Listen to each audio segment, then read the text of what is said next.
Je vous ai connu plus chaud que ça. Amen. Alléluia. Gloire soit rendue au nom de Jésus. Papa, tu es bon. Tu es merveilleux. Alléluia, alléluia, alléluia, alléluia. Gloire soit rendue au nom du Seigneur Jésus-Christ. Amen. Bon, comme aujourd'hui on est pris par le temps, je vais demander au pasteur Yannick de prier en temps et puis on va aller dans le vif du sujet. Amen. Seigneur Jésus, merci pour ta grâce. Merci de nous avoir réunis ici. Nous sommes ici pour entendre ta part. Seigneur, je t'en supplie, touche nos cœurs, ouvre nos cœurs, parle à chacun d'entre nous et que nous fassions ta volonté au nom de Jésus. Amen. Avant de s'asseoir, est-ce qu'on peut encore acclamer le Seigneur?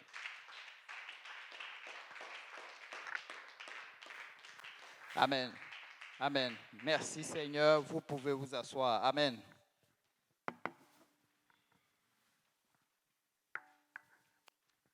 En tout cas, que Dieu bénisse tout le monde, vous tous qui êtes là. Bienvenue à ceux qui sont nouveaux, ceux et celles qui sont nouvelles. Amen. C'est la grande famille du Seigneur Jésus-Christ. Amen. Cet appel que vous avez répondu, vous n'avez pas répondu à l'appel d'un homme, mais vous avez répondu à l'appel de Jésus-Christ. Alléluia. Et je crois que si nous ouvrons nos cœurs, le Seigneur va nous parler. Amen.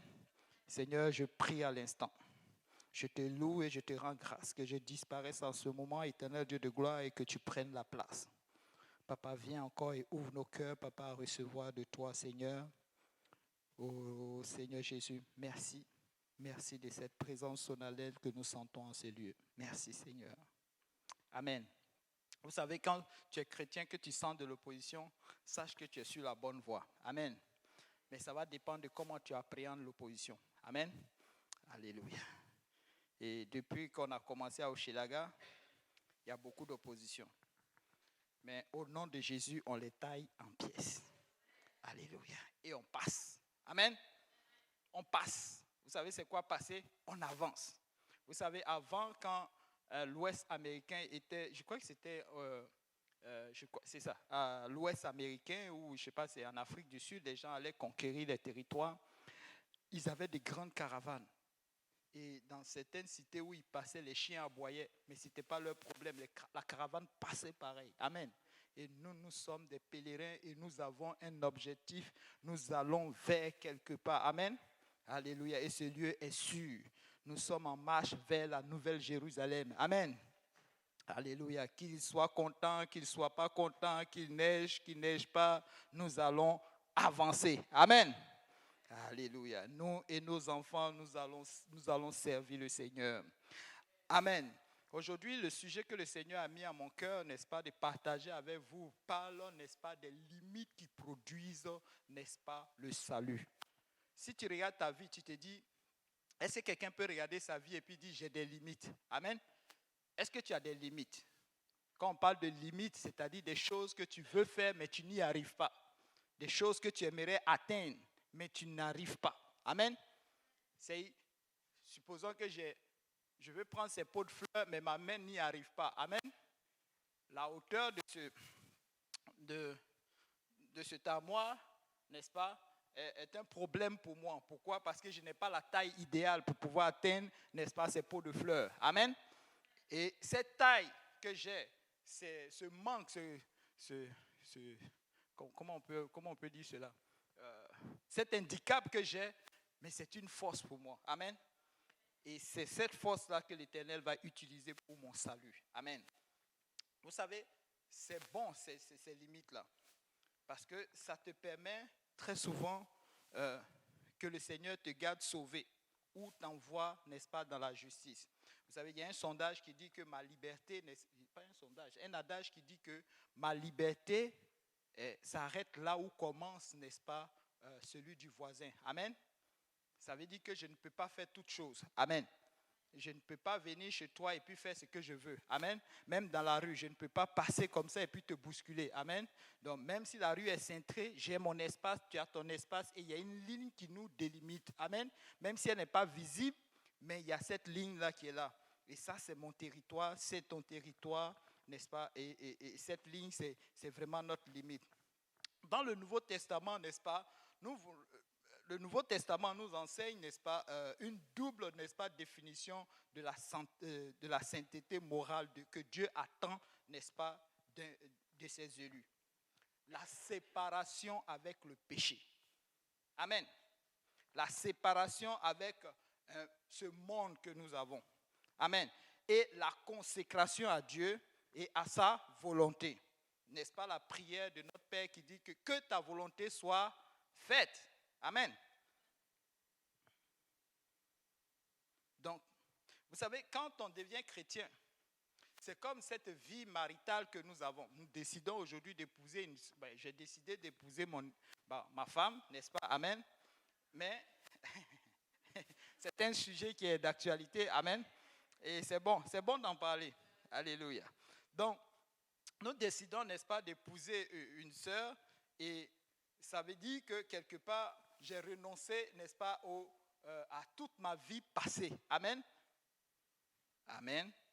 On renonce à cette vie passée. Et l'homme et la femme renoncent à cette vie passée. Amen. Et s'engagent dans une relation, n'est-ce pas, pour une nouvelle vie. Amen. Pour ne plus en sortir. Parce que quand on va devant le pasteur, on dit, c'est pour la vie et la... C'est pour la vie et la... Amen. Et avec Jésus aussi, c'est ça. La vie et la... Il n'y a pas un endroit où on dit, je prends vacances. Il n'y a pas un espace où on dit, aujourd'hui là, il y a le divorce. Entre moi et puis Jésus, c'est le divorce. Non, il n'y en a pas. C'est la vie et la mort. Mais Jésus a dit dans sa parole, même si tu meurs, tu vivras. Amen. C'est le bon mari. Amen. Alléluia. Donc, la limite, c'est quoi? La limite, c'est un territoire. J'ai dit c'est un territoire. Non, c'est une ligne. Très souvent, c'est imaginaire, mais très souvent aussi, c'est physique. Vous voyez, quand on parle de Haïti et puis Saint-Domingue, aujourd'hui, Saint-Domingue dit ils sont fatigués des Haïtiens, ils sont en train de construire un mur. Je dis, mais ça n'a jamais résisté, ces murs-là. Amen. Et c'est la vérité, ils sont en train de faire un mur. Avant, il n'y avait pas, mais maintenant, ils disent qu'il faut un mur. Amen. Donc, c'est une ligne de démarcation.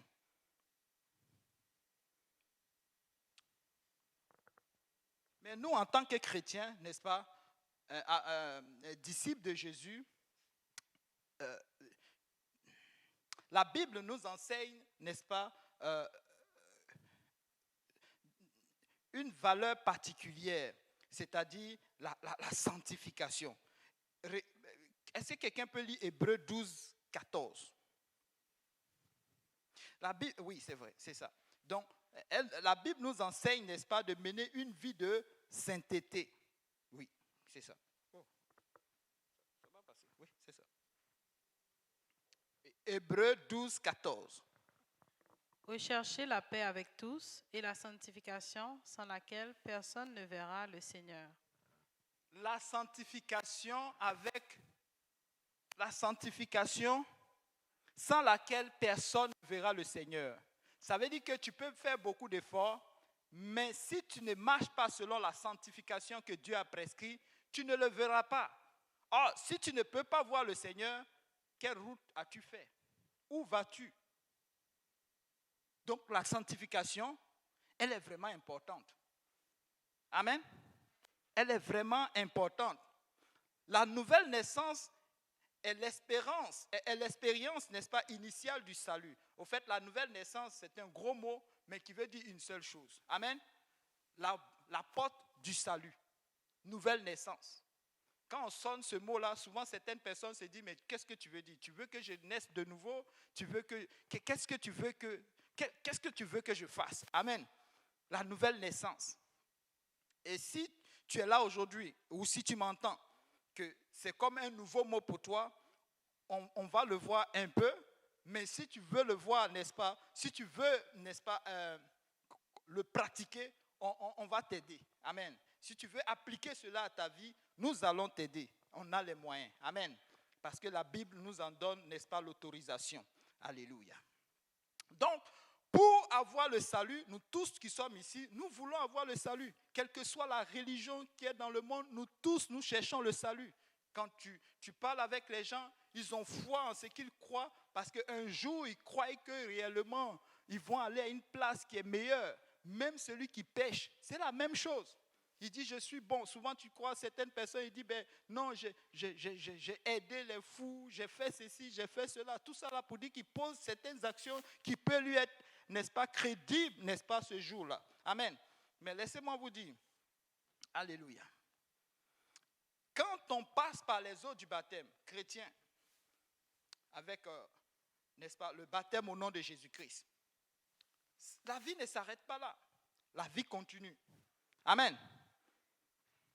Il y a un travail continuel que nous devons faire. Et ça s'appelle la sanctification.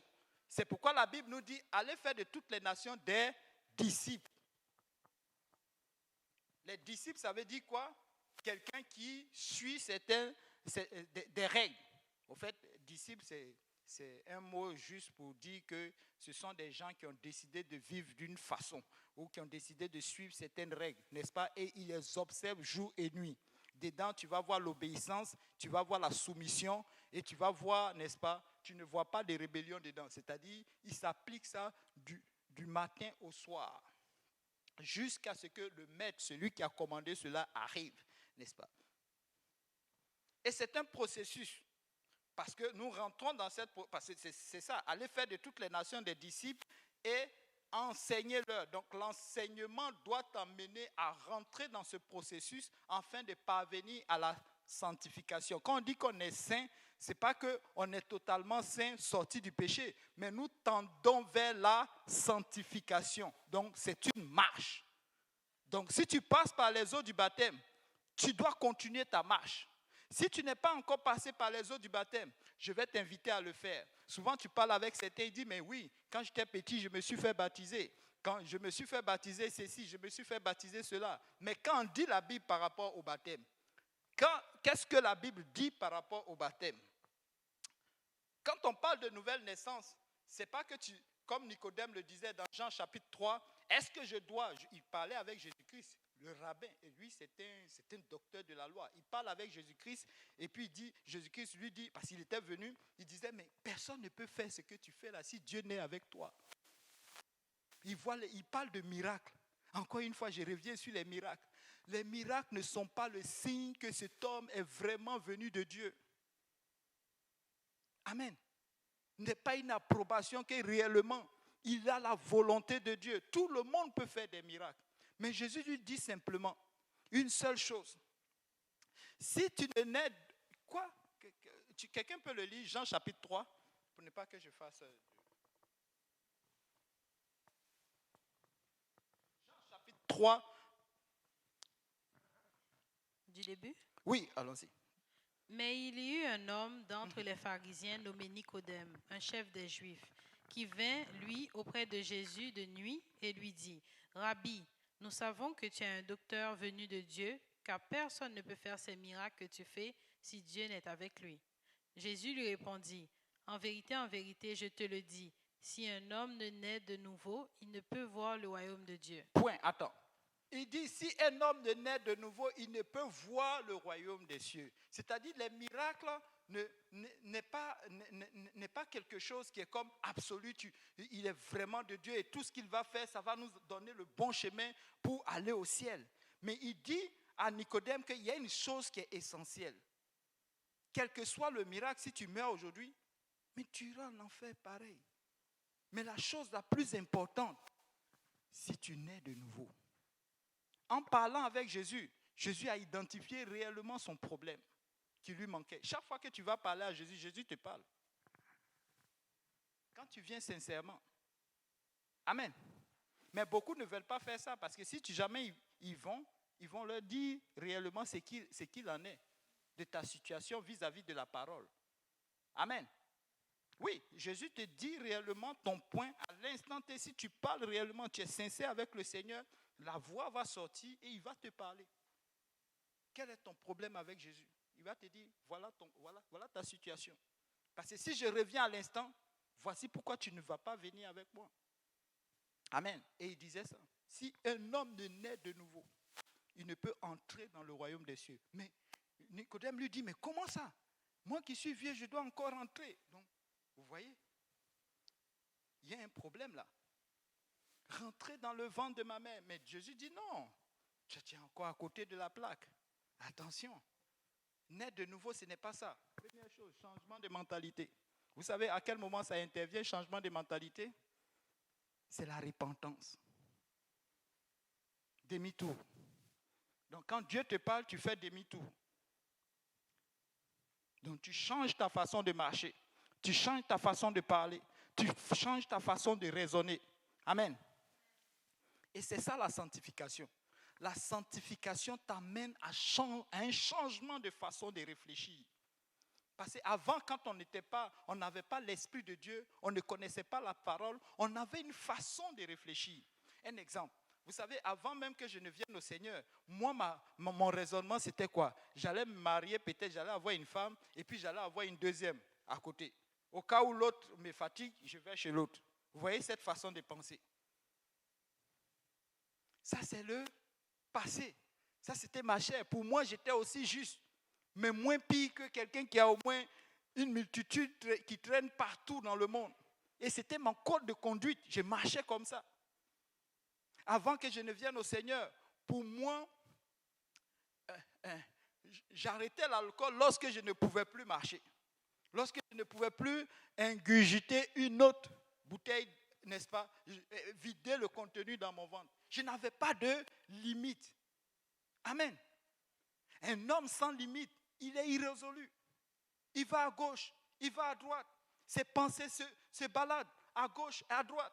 Mais quand tu montes dans le processus de la sanctification, le processus de la sanctification t'amène, n'est-ce pas, à une place où tu es résolu, où tu es fixe, où tu suis un idéal. Amen. Et c'est Jésus. Notre modèle parfait, c'est Jésus. La sanctification te fait changer, te donne une discipline. Vous savez pourquoi on ne peut pas, à un moment donné, les États-Unis ne voulaient plus employer des gens, ils avaient mis la prohibition, ils ne voulaient plus des gens qui, n'est-ce pas, qui boivent, parce que c'était devenu un état où l'alcool était à un niveau. Ça, c'est une époque. On appelait cette époque la prohibition, l'époque de la où ils ont suspendu, ils ont dit, bon, ils ont fait des lois pour ne plus qu'il y ait, n'est-ce pas, des gens qui vendent de l'alcool. Parce que quand quelqu'un boit, on ne peut plus rien faire avec lui. Quand il est ivre, est-ce qu'il peut soigner quelqu'un? Est-ce qu'il peut porter secours à quelqu'un? Est-ce qu'il peut conduire un autobus? Non, il est irrésolu. Quand il marche dans la rue, tu le vois, à gauche, à droite. Parfois même tu pleures pour lui. Peut-être qu'il va se faire cogner par un auto. Amen. La sanctification. Est-ce que quelqu'un peut dire 2 Thessaloniciens, n'est-ce pas, 2,13?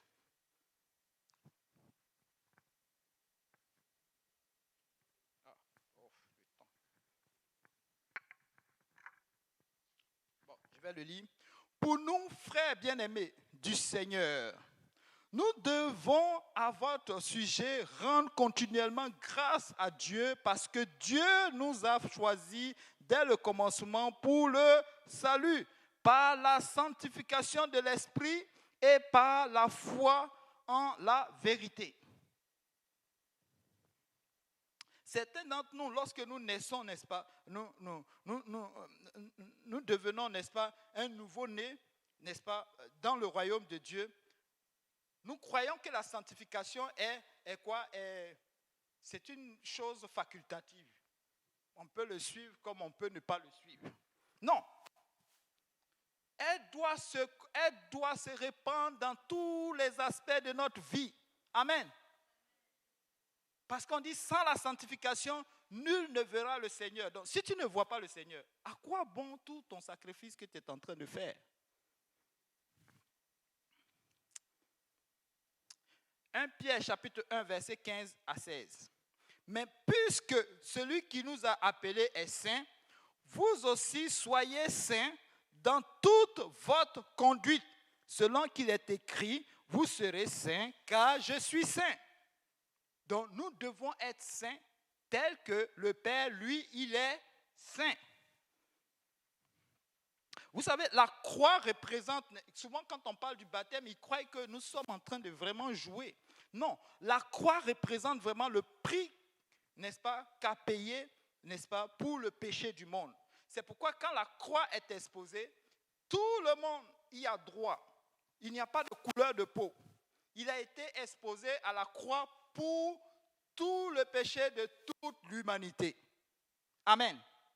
Quand tu arrives à l'église de Saint-Laurent, tu vois beaucoup de drapeaux. Amen. Ce sont les nationalités qui sont dans l'église. Et ça, c'est très peu. Parce que ça ne représente pas toutes les nationalités qui sont dans le monde. Amen. Et nous, on a du travail encore à faire. C'est pourquoi nous devons évangéliser. Nous devons continuer d'évangéliser. Nous devons atteindre les pécheurs. Nous devons atteindre les gens qui cherchent Jésus. Et même des gens qui ne le cherchent pas. Nous devons leur parler. S'ils nous chassent, on continue notre chemin. Amen. Parce que le Seigneur a dit, celui qui croit et se fait baptiser sera sauvé. Donc, première des choses qui est primordiale au salut, c'est d'abord la croyance. Donc, quand tu crois, tu dois faire quelque chose. Tu dois passer par la nouvelle naissance. Au nom de Jésus-Christ. Et les apôtres, c'est ce qu'ils faisaient. Ils s'assuraient que les gens soient baptisés au nom de Jésus-Christ. Au fait, quand le nom de Jésus-Christ est invoqué sur toi, tu portes ce nom. Amen. Et quand on invoque le nom, au fait, ça appelle le sang. La Bible nous dit, sans effusion de sang, il n'y a pas de pardon des péchés. C'est pourquoi quand tu te fais baptiser au nom du Père, du Fils et du Saint-Esprit, il n'y a pas de nom qui est prononcé. Imaginez-vous un enfant qui naît, on appelle le Père, il arrive, on dit, mais comment on va t'appeler ton enfant? Il dit non, au nom du Père, du Fils et du Saint-Esprit. Mais on dit, mais c'est quoi le nom dans tout ça? Tu dis au nom du Père, du Fils et du Saint-Esprit. Il n'y a pas de nom qui est invoqué. Cet enfant, on dira visiblement, cet enfant n'a pas de nom. Amen.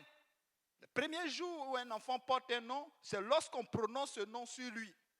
Quand ma fille est née, on m'a appelé, on m'a demandé c'est quoi son nom. Mais oui, une lignée des Komoé. Amen. Et les autres ont suivi. Amen. Donc c'est là tout le monde a commencé à l'appeler Komoé Grâce. Sinon avant ça, on ne peut pas lui donner un nom. Si elle disait, mais au nom du Père, du Fils, ben, au Québec ici, ils allaient le faire parce qu'ils sont vraiment dessus. Ils allaient le faire. Amen. Mais c'est quand le nom est invoqué, n'est-ce pas? Et quand tu sors des eaux du baptême, tu reviens à une vie nouvelle. Amen. Par la foi en Christ. Donc tu es lavé de tes péchés. Le sang de Jésus-Christ a été invoqué sur toi et tu as le pardon des péchés. Amen. Ta chair est purifiée. Maintenant, tu marches en nouveauté de vie. Maintenant, comment conserver cette nouveauté de vie? C'est ça la sanctification. Processus, enseignement. C'est pourquoi quand tu finis l'eau du baptême, tu as besoin d'un enseignement. Certains disent non, je vais attendre d'abord d'être enseigné de bien, qu'on appelle ça, bien avoir la foi là, et puis je m'en vais me faire baptiser. Erreur. Tu n'as pas besoin forcément d'attendre. Tu n'as pas besoin forcément d'attendre. Les apôtres prêchaient la parole, tous ceux qui étaient, n'est-ce pas, étaient touchés, se faisaient baptiser et ils suivaient les enseignements. Pendant que tu suis l'enseignement, tu peux mourir. Tu diras, oh Seigneur, j'étais en train de suivre, mais je suis mort. Bon. Est-ce que tu veux aller vraiment juger cela avec le Seigneur? Personne ne veut te tenter cette expérience parce que ce n'est pas sûr de là où tu vas.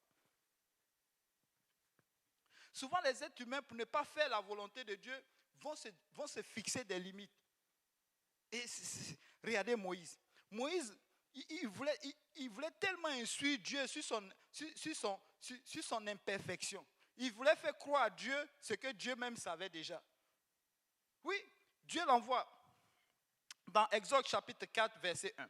Il dit, Moïse répondit et dit, voici, ils ne me croiront pas. Dieu l'envoie. Dieu dit, bon, Moïse, tu vas aller chercher mon peuple. Il dit, mais ils ne vont pas me croire. Ils ne m'écouteront pas. Ils diront que, quoi? Mais ils diront, l'Éternel ne t'est point apparu. Vous savez, quand tu es sauvé, tu as ce droit-là d'aller annoncer cette parole-là à tes frères. Tu as le droit d'aller annoncer cela à tous ceux qui sont dans la rue. Tous ceux qui sont tes bien-aimés. Et je pense que chacun de nous ici, certains, parce que j'ai entendu certains témoignages qui disent, certains m'ont dit, ah oui, j'ai parlé de cela à mes frères. Certains sont résistants, mais d'autres sont en train de chercher pour voir la direction. Et c'est bon. Et c'est ça. Amen. Et c'est le travail que nous devons faire. Mais Moïse résiste. Moïse dit, non, moi là, tu les connais, ils ne vont pas croire. Souvent, c'est ce que nous disons. Les Québécois ne vont pas croire. Ils sont trop durs. Non. Il dit encore à Dieu, ah Seigneur, je ne suis pas un homme qui a la parole facile. Maintenant, on commence à trouver les excuses. Vous voyez les limites? Comment on se limite? Dieu vient te parler et toi tu dis non que tu as des limites. Amen. Je n'ai pas la parole facile. Et cela ne date pas d'hier. Mais Dieu dit, mais c'est moi qui suis ta bouche. C'est moi qui... Non, attendez. Dieu dit, oui, mais quand tu continues le verset, ça c'est Exode chapitre 4, verset 10. Mais quand tu continues un peu plus bas, Dieu dit, mais c'est moi qui rends muet. Amen. C'est moi-même qui rends sourd. C'est moi aussi qui enlève la surdité. C'est moi-même qui fait parler les gens. Amen. Alléluia. Souvent au début tu commences, tu ne sais même pas ce que tu dis. Mais à un moment donné, ça commence à faire du sens. Oh. Alléluia. Souvent c'est nous qui nous fixons les limites. Regardez cette partie-là avec Pharaon. Il joue les durs. Dieu envoie les crapauds. Exode chapitre 8, versets 5 à 6. Et qu'est-ce qu'il dit? Moïse vient le voir. Il appelle Moïse. Il dit, bon, ok, je reconnais mes fautes. Prie pour moi maintenant que les crapauds partent. Il dit, bon, c'est quand veux-tu que je prie pour toi? Il dit, demain. Vous voyez comment nous résistons? Tu as le temps de te faire baptiser. Mais tu veux quand même attendre demain. Pourquoi? Pourtant la parole de Dieu dit, je cogne. Celui qui ouvre, je rentre. Amen. L'autre, c'est l'intercession d'Abraham. On ne comprend pas pourquoi Abraham s'est arrêté. Et ça, c'est notre attitude. Abraham a commencé à intercéder. Il dit, et s'il y a 10, il dit, quoi, ça c'est Genèse 19, verset 17 à 19. Il dit, après les avoir fait sortir, l'un d'eux, non, ça c'est l'autre, je laisse ça tout à l'heure. Genèse 19, verset 32 à, Genèse 18, verset 32 à 33. Abraham dit, que le Seigneur ne s'irrite point et je ne parlerai plus. Limite. Intercession. Tu pries pour tes parents, ils ne sont pas encore sauvés. Mais pourquoi tu t'arrêtes? Parle encore. Souvent tu viens à l'église et puis la présence de Dieu est là. Parle au Seigneur, révèle-le encore. N'est-ce pas des parents qui ne sont pas encore sauvés? Seigneur, d'abord même je pense que tu devais prier pour toi pour l'incrédulité. Seigneur, aide-moi pour mon incrédulité. Oui. Et la parole est tellement... Souvent les gens attendent des miracles avant de pouvoir décider d'aller se faire baptiser. Vous savez, on est tous passés par là. Et aujourd'hui, on est en train de crier. Pourquoi? Parce qu'on a vu que réellement, il n'y avait rien dedans. Le fait d'attendre. On pouvait même partir. Aujourd'hui, les gens meurent vite. Même les enfants. Et ça va vite, hein? Et il a plaidé pour jusqu'à 10 justes et il s'est arrêté. 10 justes. Est-ce que vous savez que s'il avait continué pour dire, Seigneur, s'il avait continué jusqu'à trouver personne même dans le truc, peut-être que Dieu allait sauver tout Sodome. Amen. S'il avait continué, peut-être que Dieu allait sauver tout Sodome et Gomorrhe, toutes ces âmes. La Bible dit, nous devons prier pour tous ceux qui sont méchants. Vous savez, même nos ennemis, on doit prier pour eux, pour qu'ils soient sauvés. Pas pour qu'ils aillent en enfer, pour qu'ils soient brûlés, des choses comme ça. Non. Seigneur, maltraite-le parce qu'il marche sur les pieds. Non. La nonchalance de l'autre, là, ça tue. Mais, après les avoir fait sortir, l'un d'eux dit, sauve-toi pour ta vie. Ne regarde pas derrière. Ça, c'est Genèse 19, verset 17 à 19. Ne t'arrête pas dans toutes les plaines. Sauve-toi vers la montagne de peur que tu ne périsses. L'autre leur dit, oh, mon Seigneur, voici, j'ai trouvé grâce à tes yeux. et tu as montré la grandeur de ta miséricorde à mon égard, en me conservant la vie. Mais je ne puis me sauver. Il lui donne la direction. Sauve-toi. Il lui dit, mais va dans les montagnes, va te cacher là-bas. Il dit, lui, il ne peut arriver là-bas, limite. Comment ça, tu ne peux arriver là-bas? Dieu t'a déjà dit que ton lieu d'assurance, c'est où? C'est les montagnes. Pendant que tu es en train de courir dans les montagnes, c'est peut-être que la bénédiction te suit. Peut-être que la grâce te suit. Le salut te suit. Tu ne peux pas arriver dans la montagne avant que tu ne meurs. Tu as même l'assurance que tu ne vas pas mourir. Mais il plaide pour rester dans une ville pas loin de la montagne.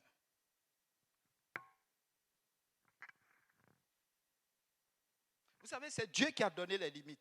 Dieu en a fixé les limites. Vous savez, les limites, si nous laissons Dieu les fixer, nous allons voir de grandes choses apparaître dans notre vie. Si nous marchons par la foi, nous laissons les compromis, nous allons voir de grandes choses arriver, n'est-ce pas, dans notre vie. Si nous marchons par la foi. Vous savez, quand il a sauvé son peuple, il a dit, vous allez aller à la terre promise. Vous savez ce qu'il a fait? Il en a donné les limites de la terre promise. Et une année, je crois, Yannick nous avait fait une exhortation là-dessus. Si vous voyez le territoire qu'Israël devait avoir, et aujourd'hui ils sont coincés dans un petit trou à ras entre la mer et la terre, et des guerres par-ci, par-là, et le territoire a été occupé par des gens qui aujourd'hui sont très riches. Ils font. Vous savez, quand Dieu fixe un lieu, très souvent la bénédiction se trouve là. Israël serait très riche aujourd'hui. Tout le pétrole du Moyen-Orient. Amen. Et ça, je vous exhorte à aller le lire. Vous allez voir Exode 23, verset 30 à 31. C'est un grand territoire. C'est tout le Moyen-Orient. Vous savez, il y a de ce que... Souvent, certaines personnes résistent au Saint-Esprit. Ils disent que le Saint-Esprit, c'est rien du tout. Mais qui connaissent la parole de Dieu, ils font ceci, ils font cela. Oui, ils ont des raisonnements. Mais vous savez, les limites de l'esprit humain, c'est Dieu qui les a fixées. Dieu dit, ton esprit ne peut pas faire grand-chose. Ce n'est pas pour rien qu'il a donné le Saint-Esprit. Dans le livre de Job, chapitre 11, verset 7, il dit, prétends-tu sonder les pensées de Dieu, parvenir à la connaissance parfaite du Tout-Puissant avec l'esprit que tu as? Non, ça te prend le Saint-Esprit. C'est pourquoi nous crions au Saint-Esprit. Parce que la Bible nous dit, celui qui a le Saint-Esprit, alléluia, il sonde quoi? Les profondeurs de Dieu, afin d'aller chercher les promesses qu'il avait déjà placées depuis longtemps. Certains d'entre nous, nous sommes confinés parce que nous n'avons pas le Saint-Esprit. C'est pourquoi les apôtres s'assuraient que les gens reçoivent le Saint-Esprit. Ça, c'est l'une de leurs motivations. Amen. Parce que sans l'Esprit de Dieu aussi, tu n'es pas fils de Dieu. Parce que comment vas-tu marcher dans la sanctification lorsque tu n'as pas le Saint-Esprit? Tu es un élément de chair. Amen. Tu es un élément de chair.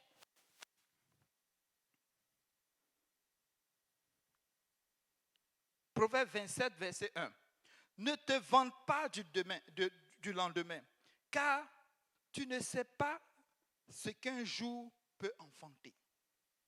Vous savez, les gens qui aiment remettre à demain, demain, la procrastination. Ce que tu peux faire aujourd'hui, tu dis non, demain. Proverbe te dit, ne remets pas à demain, tu ne sais pas demain ce qui peut arriver.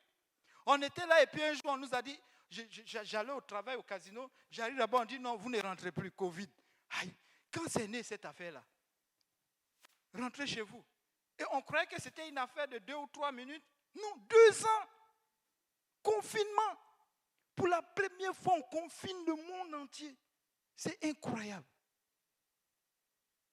Maintenant, nous ne sommes plus dans un monde de demain, comme avant. Les gens disent non, les choses vont revenir comme avant. Non, c'est faux. Vous allez voir, dans quelques temps, ils vont nous sortir. On n'est même pas sorti du Covid. On nous dit guerre en Ukraine. On ne trouve même plus de bonnes bananes. Quand tu vas, tu dis banane fruit là. Mais pourquoi si on dit non, guerre en Ukraine? Oh! Tout est guerre en Ukraine. On ne sait jamais. Ne remets pas à demain ce que tu peux faire maintenant. c'est la parole de Dieu.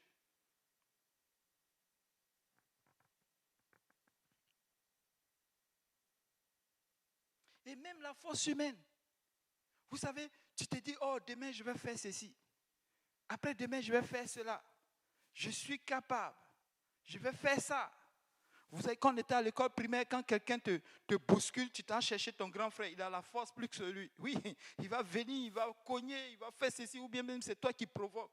Mais la Bible nous dit que c'est Dieu qui a fixé la force de l'homme là. C'est Dieu qui l'a fixé. Aussi costaud qu'il est, aussi baraquelé qu'il est, aussi puissant qu'il est, mais si Dieu dit c'est fini pour lui, c'est fini.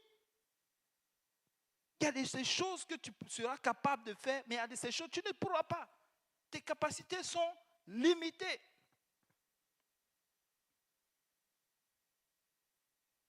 Oui, c'est Dieu qui te protège. C'est Dieu. Ce n'est pas les policiers, ce n'est pas le gouvernement. Non. 1 Samuel 2,9 dit, il gardera tes pas, il gardera les pas de tes saints et de tes bien-aimés. Mais les méchants seront anéantis dans les ténèbres, car l'homme ne triomphera point par sa force. Je peux le faire moi-même. Non. Tu n'y arriveras pas. Si Dieu dit c'est par son esprit, alors ça va se faire par son esprit. Amen. Oui. Les gens qui croient à leur jeunesse, ils croient que la jeunesse va durer toute la vie. Non. Non. Ecclésiaste 12, 2 ou 11, 10 dit bannis de ton cœur. Il parle à la jeunesse. Vous savez, il dit bannis de ton cœur le chagrin. Même la jeunesse a des limites. Bannis de ton cœur le chagrin et éloigne-toi du mal. Éloigne-toi le mal de ton corps plutôt. Oui, car la jeunesse et l'aurore sont que vanité. Un jour, cette jeunesse va passer. Ça va passer. La Bible nous dit que l'homme est déjà mauvais. Son cœur est déjà mauvais depuis le quoi? Depuis la jeunesse. Les jeunes ensemble, une rébellion terrible. Vous savez, on croit qu'on est sage, mais c'est faux. Même les vieilles personnes, quand je dis les vieilles personnes, les personnes âgées, eux aussi, ils ont des limites, même s'ils sont sages. Abraham, quand Dieu vient à lui, il n'a pas résisté. Il est allé, il a pris le couteau et il a fait la circoncision. Un homme de 99 ans. La circoncision dans la chair, ça fait mal, c'est douloureux. Mais il a fait pareil, par la foi. Vous savez, Salomon, pendant qu'il vivait, vous savez, il avait cette opportunité. Le monsieur a pris 700 femmes, 300 concubines. Ça fait 1000 femmes pour lui seul. Pendant qu'il est jeune, c'est bon. Vous savez, il avait des réserves de femmes pour 3 ans. Une femme par jour, quand tu calcules. Et c'est une vérité. 1000 femmes, mais plus tard, ça a été un problème pour lui. Il était roi sur Israël. La loi de Dieu disait que l'homme qui est roi devait limiter le nombre de ses femmes. Amen. Et le nombre de chevaux. Pourquoi? Souvent quand Dieu nous donne certains commandements, c'est parce que plus tard ça va être un problème. Vous savez c'est quoi? Plus tard, toutes ces femmes ont demandé à avoir un Dieu. Ils ont demandé que mon Dieu vienne habiter ici. Et comme il était faible, il a laissé faire. Tout le royaume était infecté de dieux étrangers. Son père lui laisse un royaume prospère, mais lui, il s'en va en laissant un royaume gangréné. Vous savez, chacun de nous ici n'aimerait voir son petit-fils souffrir après qu'il parte. C'est pourquoi chacun court derrière les biens. Ah, l'argent, il faut augmenter. Là, si je ne suis pas là, ils vont bien vivre. Personne. Tout le monde. Amen. C'est pourquoi nous faisons des réserves d'argent. Nous faisons même des heures supplémentaires pour payer nos crédits, faire tout. Oui. Et la vérité est là. Nous prenons des assurances vie pour ne pas que nos enfants souffrent. Alléluia.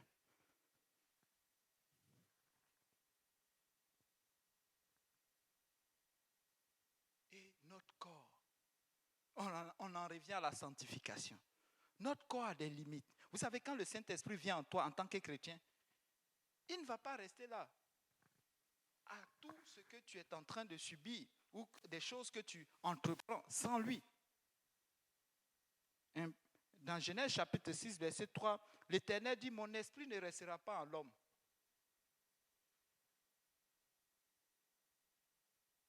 Vous savez, l'Esprit de Dieu, c'est le Saint-Esprit. Il dit, mon esprit ne restera pas en l'homme.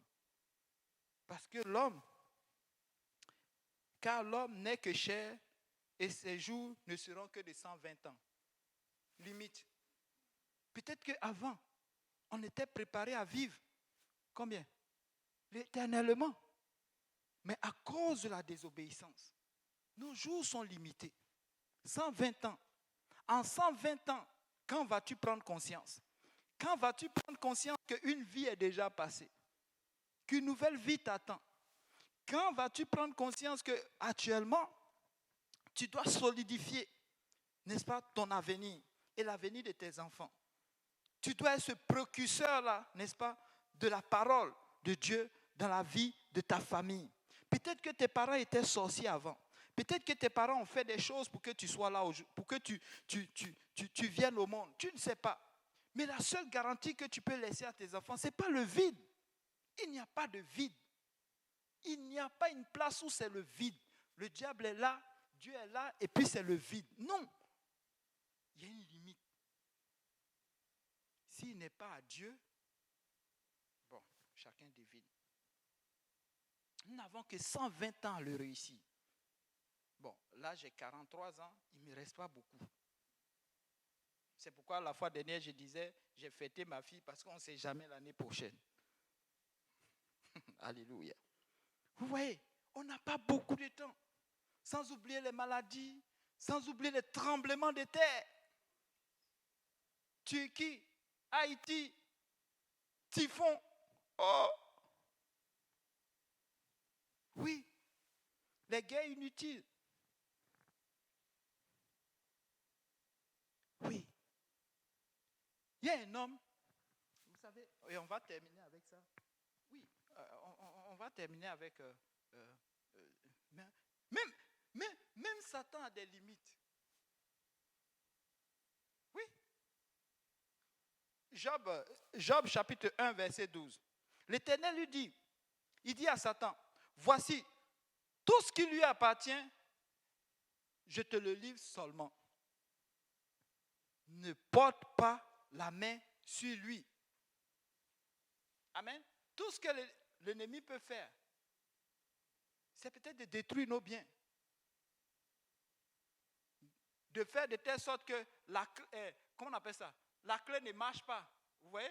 Aujourd'hui, on est en train de faire un service à moitié, mais c'est toujours puissant quand même. Dieu peut remplir quelqu'un du Saint-Esprit. Amen. Oui. Mais Dieu lui a dit, fais tout ce que tu veux, mais ne touche pas à leur vie. Amen. Alléluia. Même si quelqu'un avait eu un accident, il serait arrivé ici. Amen. Parce que la parole de Dieu a été déjà prononcée. Un homme a changé d'attitude. Allons dans Actes, on va terminer avec ça. Actes chapitre 16. Et si quelqu'un peut me le lire, ça va me faire plaisir.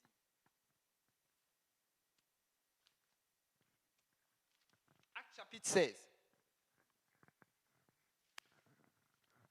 Il se rendit ensuite de Derbe à Lystre, et voici, il y avait là un disciple nommé Timothée, fils d'une femme juive fidèle et d'un père grec. Les frères de Lystre et d'Icône rendaient de lui un bon témoignage. Paul voulut l'emmener avec lui, et l'ayant pris, il le circoncit à cause des Juifs qui étaient dans ces lieux-là, car tous savaient que son père était grec. Descends au verset 11. Étant partis de Troas, nous fîmes voile directement vers Samothrace, et le lendemain, nous débarquâmes à Néapolis. De là, nous allâmes à Philippe, qui est la première ville d'un district de Macédoine et une colonie. Nous passâmes quelques jours dans cette ville. Le jour du sabbat, nous nous rendîmes hors de la porte, vers une rivière, où nous pensions que se trouvait un lieu de prière. Nous nous assîmes et nous parlâmes aux femmes qui étaient réunies. L'une d'elles, nommée Lydie, marchande de pourpre de la ville de Thyatire, était une femme craignant Dieu, et elle écoutait. Le Seigneur lui ouvrit le cœur pour qu'elle fût attentive à ce que disait Paul.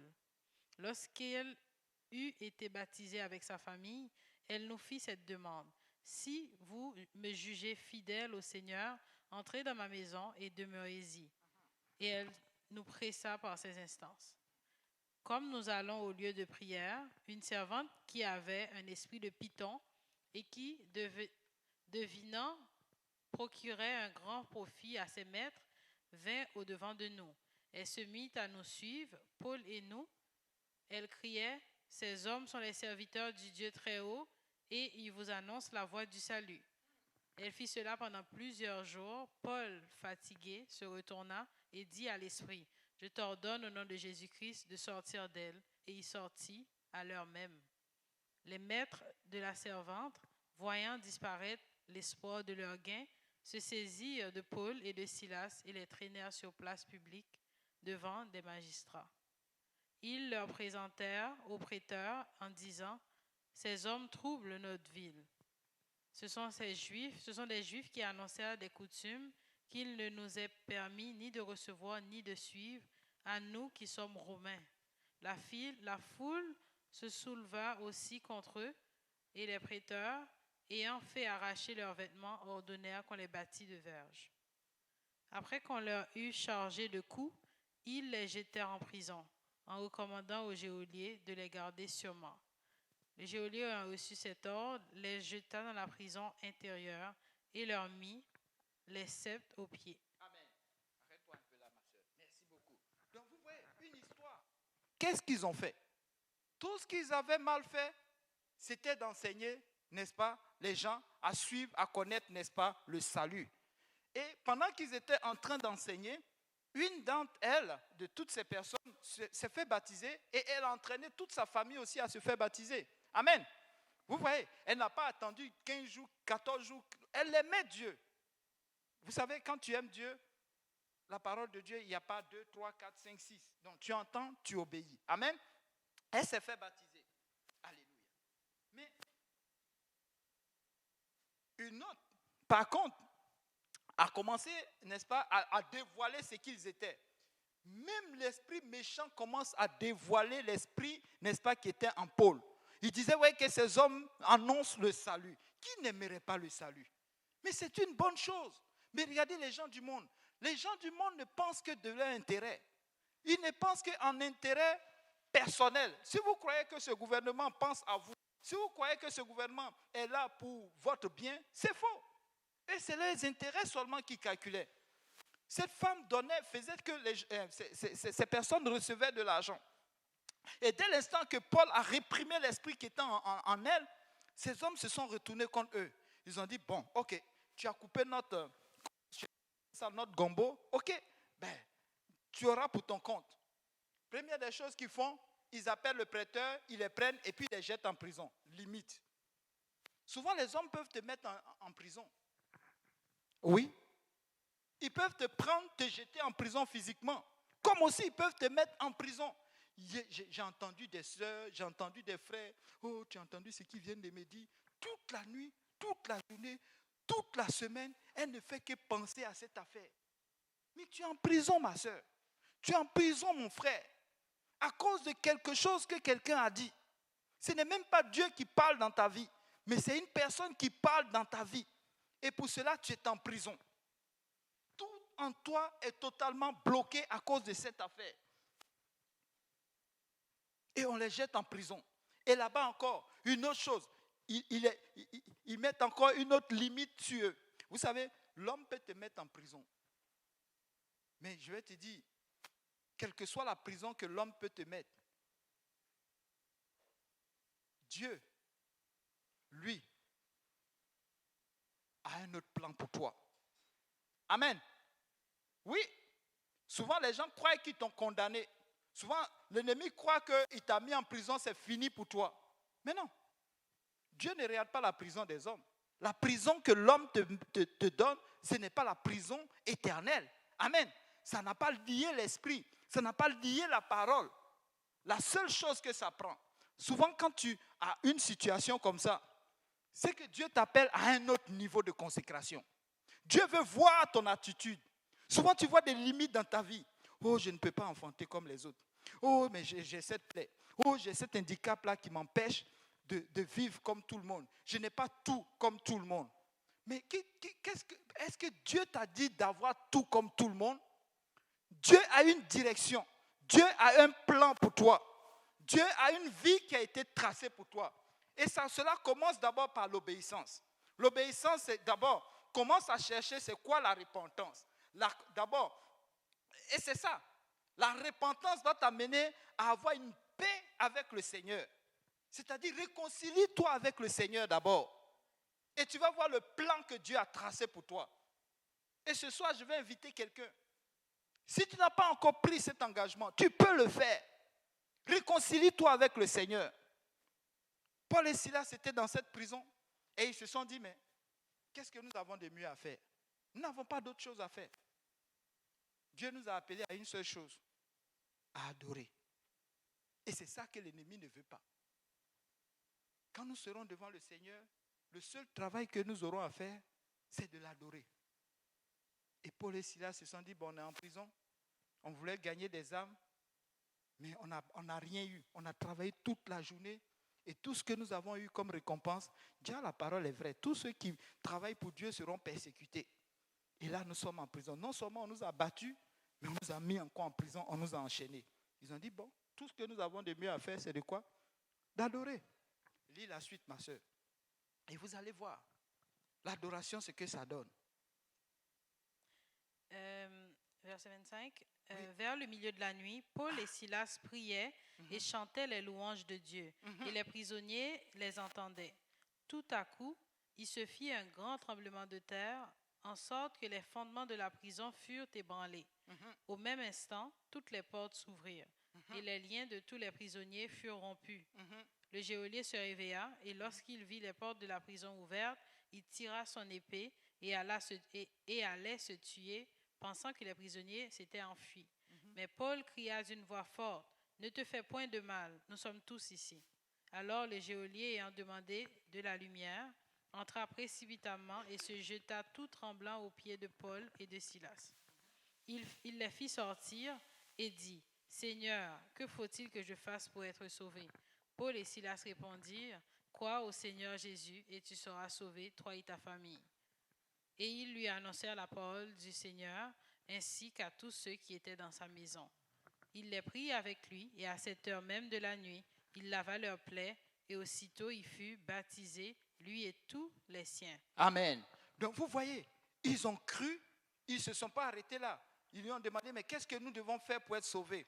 Crois seulement au Seigneur Jésus-Christ. Mais non, ils ont cru, mais ils ne se sont pas arrêtés. Ils se sont fait baptiser. Amen. Mais quand ils se sont mis à adorer, la Bible nous dit que les portes de la prison, c'est-à-dire tous les fondements qu'ils avaient conçus, n'est-ce pas, pour les enchaîner physiquement, ont été ébranlés. Souvent, c'est une attitude que tu dois le répéter dans ta vie. Souvent, tu vois un blocage dans ta vie. Souvent, tu vois quelque chose qui ne fait aucun sens. Commence à adorer le Seigneur. Commence à adorer le Seigneur. Commence à chanter ses louanges. Commence à l'élever. Ne t'arrête pas là comme quelqu'un qui est comme passif. Non, tu es en train de te condamner toi-même. Amen. Tu es appelé à adorer. Et l'ennemi, c'était sa place. Il va faire tout pour ne pas que tu adores. C'est pourquoi il joue avec ta pensée. Il joue avec ta pensée. Souvent, tu es là, tu es opprimé, tu crois que c'est les 4 murs, tu ne vois plus rien devant. Tu ne peux plus aller chercher de l'emploi. Tu ne fais que penser à ce problème. Toute ta pensée. Pourquoi le Seigneur a prié pour que les apôtres gardent leur pensée? Il dit, j'ai prié pour votre pensée. Les pensées, c'est dangereux. Où promènes-tu ton regard?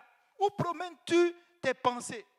Est-ce que tu regardes seulement à tout ce qui est défait dans ta vie? Ou vas-tu regarder à tout ce qui est victoire? Vous voyez, quand vous prenez le journal, ils ne font que ressasser tous les mauvais problèmes qui sont dans la vie là. Ils ont battu des chrétiens ici, ils ont tué une jeune fille là, ils ont violé ici, et c'est ça qui est les nouvelles. Mais tout le monde va être déprimé par ce temps de fraîcheur là. Et à la fois dernière, tout est commenté en un point fini, c'est malheureux. Un chauffeur de bus qui rentre dans une école de petits-enfants. Ça, c'est triste. Mais est-ce que nous allons nous laisser impressionner par ça? Non, nous allons continuer à adorer le Seigneur. Amen. Et ces familles, moi, je veux les encourager. On va les prier pour eux, adorer le Seigneur. Vous savez, c'est Dieu qui a la solution à ces choses. Dieu a la solution à ces choses. Quand ces choses arrivent, ce n'est toute autre chose, nulle autre chose que c'est de mettre quelqu'un en prison. Si lui-même, il t'a pas, si l'homme ne t'a pas mis en prison, toi-même, tu peux te mettre en prison. C'est le lieu aussi de prier pour notre jeunesse. Souvent, ils sont accaparés par toutes sortes de choses. Aujourd'hui, je ne sais pas si vous avez remarqué, l'esprit de suicide, l'esprit d'anxiété, l'esprit de je ne sais pas. Ça anime tous les jeunes. Ça anime tous les jeunes. C'est comme si le lendemain est totalement comme incertain. Regardez la guerre en Irak, des gens qui, je dis la guerre, en Ukraine, ils lisent ces choses-là. Ils voient que chacun se réarme comme avant. L'espoir est comme perdu. Est-ce qu'il y aura demain que nous réserve 5 ans, 10 ans, 20 ans? Mais quand arrivent ces moments, nous chrétiens, nous ne pouvons pas aussi nous aligner avec eux. Ils nous regardent comme lumière. Amen. C'est pourquoi la sanctification est démise. Nous devons nous retourner et réellement nous repentir et puis reprendre le chemin de la bataille. Commençons à adorer. Paul et Silas ne se sont pas restés là en train de méditer sur leur sort, mais ils ont commencé à adorer le Seigneur. Et évidemment, le Seigneur leur a fait voir maintenant pourquoi ils ont été amenés en prison. Très souvent, cette prison, c'est le Seigneur qui te pousse là pour que tu puisses accomplir quelque chose de miraculeux. Et ces personnes qui étaient là-bas, ils ont été sauvés. Amen. Peut-être que ceux qui étaient dehors n'attendaient pas le Seigneur.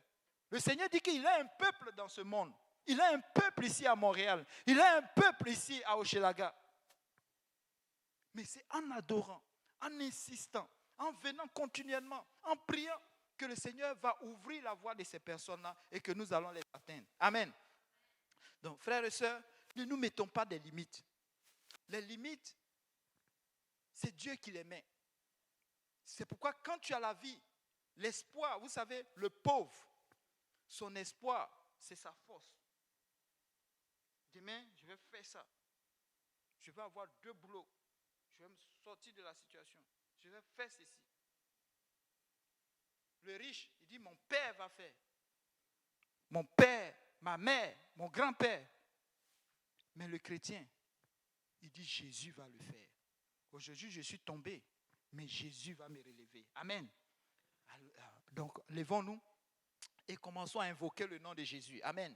Nous croyons que Dieu va sortir un peuple, n'est-ce pas, d'Hochelaga. Amen. Donc, prions pour que les prisons, n'est-ce pas, les limites de quelqu'un tombent ce soir. Et si tu es là, que tu entends ma voix, laisse-moi te dire que Dieu veut que tu laisses tomber tes limites. Amen. Laisse tomber. Tu dis, oh non, mais je suis déjà baptisé. Mais le plan que tu as pris et que tu penses que les choses ne réussissent pas, tu ne fais que tourner en rond. Tu ne fais que tourner en rond. C'est peut-être que le Seigneur veut que tu te répandes. Le Seigneur veut que tu reviennes encore et que tu recommences là où tu avais laissé. Amen. Souvent, c'est parce qu'il parle que tu n'entends pas. Il parle, mais tu ne fais que refaire les mêmes choses parce que tu n'as pas encore fait quelque chose. Amen. Et c'est le lieu. C'est le lieu de te repentir devant le Seigneur et de lui dire, fais-moi voir ta gloire. Fais-moi voir ce chemin et aie un cœur obéissant. Et agis comme le Seigneur va te le dire. Que Dieu vous bénisse. Est-ce qu'on peut acclamer le Seigneur pendant qu'il y a Yannick arrive?